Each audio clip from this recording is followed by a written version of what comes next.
Just want to take a moment to put on the uniform of the day.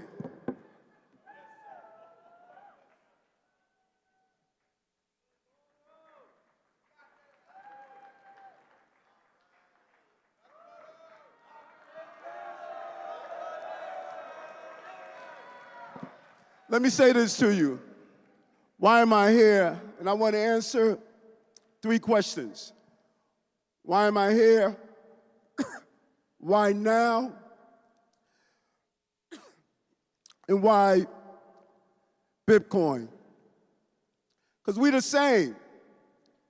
You know, I reflect back when I grew up in South Jamaica, Queens. I was bullied in school, called the dumb student. I couldn't read. Little did I know that I was undiagnosed dyslexic. And people laughed at me. But I asked a question to them now. When you go from dyslexic to being elected to the largest city in America, that says a lot. And we're the same. Because people laughed at you when you talked about Bitcoin. And when I became the mayor that invested my first 3 paychecks in Bitcoin, they laughed at me. Well, who's laughing now? And David has a real vision. And I was introduced earlier to David's wife and his mom. You should be proud of your son because he understands the power of what we are about to do. I want to throw a name out to you.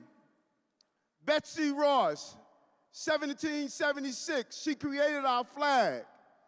She was not some great intellect. She was not some great government regulator. She was not some philosophical, intellectual person who wanted to decide what was going to be the foundation of our country. She was an ordinary person like you and I, hard-working, blue-collar people.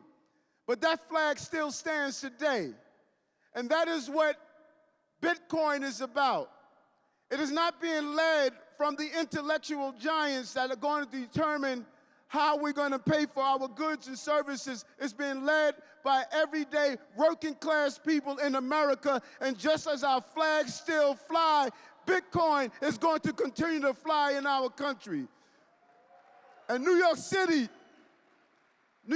is going to lead the way.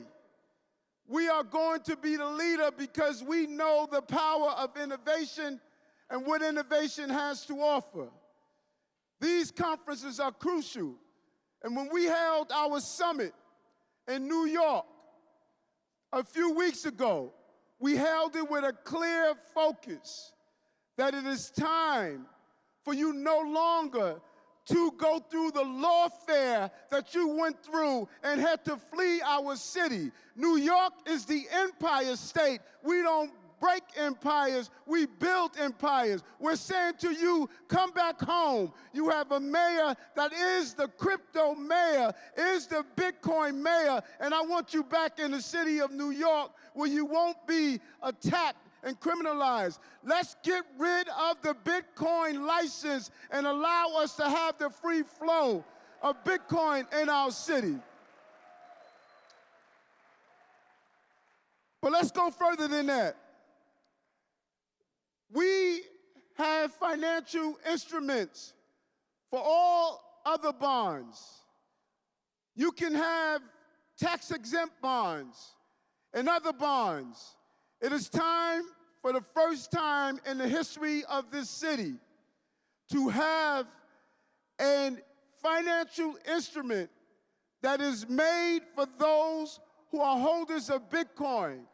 I believe we need to have a BitBond, and I am going to push and fight to get a BitBond in New York so you can do those same bond investments in New York City.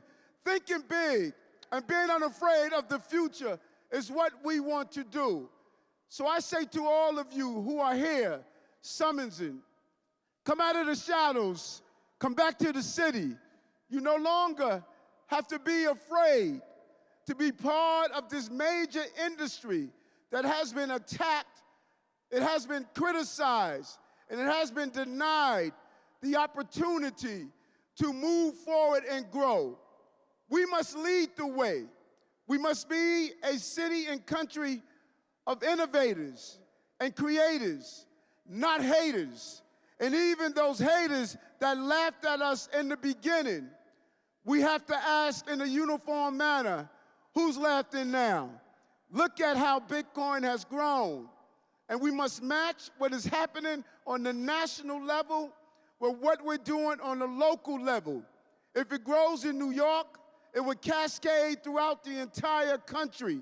And we will normalize and allow young people to know the evolution and power of the Bitcoin universe. This is such a natural formation. If you go back to 1200 BCE, they were using shells for goods and services. We moved to the coins being made, then the paper currency, and then the credit cards. This is the next evolution that we must embrace.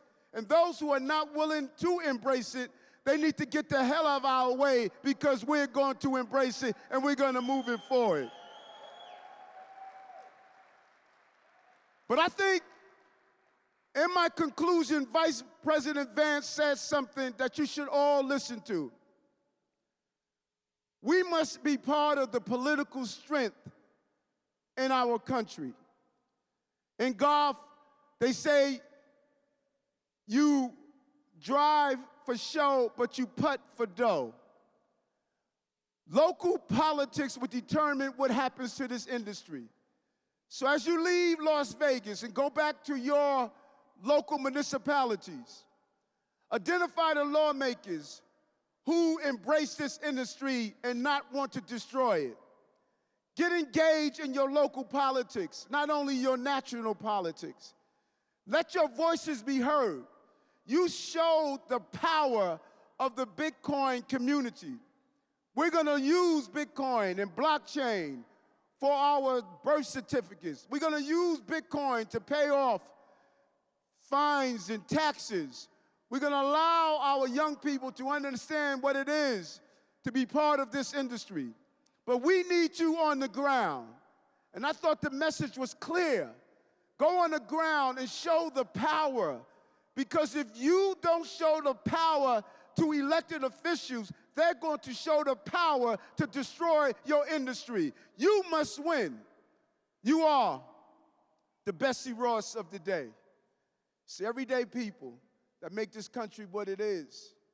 And I know you hear a lot of naysayers on the greatness of America, and one poll said that 52% of Americans don't deeply love our countries, and our young people are being radicalized against the country. Well, I'm a 48%er. I still believe every day, and I still pledge allegiance to the flag of the United States of America and to the republic for which it stands, one nation under God, indivisible, with liberty and justice for all. This is the greatest country on the globe, and this is one of the greatest movements that's been made in this country right now. Keep fighting on, the Bessie Ross of today. Thank you very much.